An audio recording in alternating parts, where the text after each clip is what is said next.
الى فيا على طول انطلاقه في العمق، لكن على طول كره ترتد وتسديده حلوه حلوه حلوه حلوه، يا على الكره الحلوه. شوف امامنا داني ألفيش اللي يسعد الجميع بهذه التسديده التي لا تصد ولا ترد.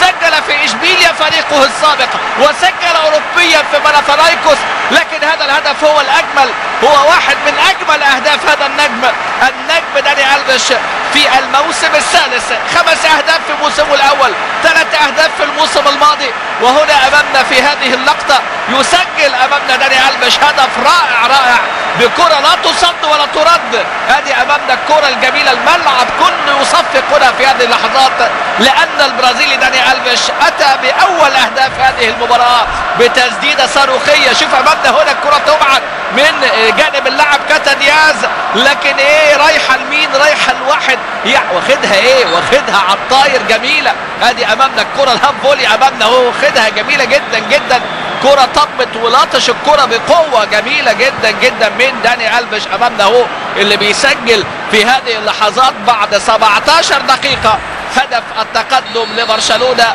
عن طريق داني ألفيش.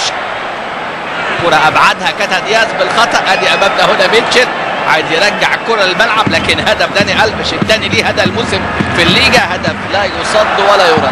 كره بقى كره صاروخيه صعبه جدا، لا كودينا ولا اي حد يتصدى لكره داني ألفيش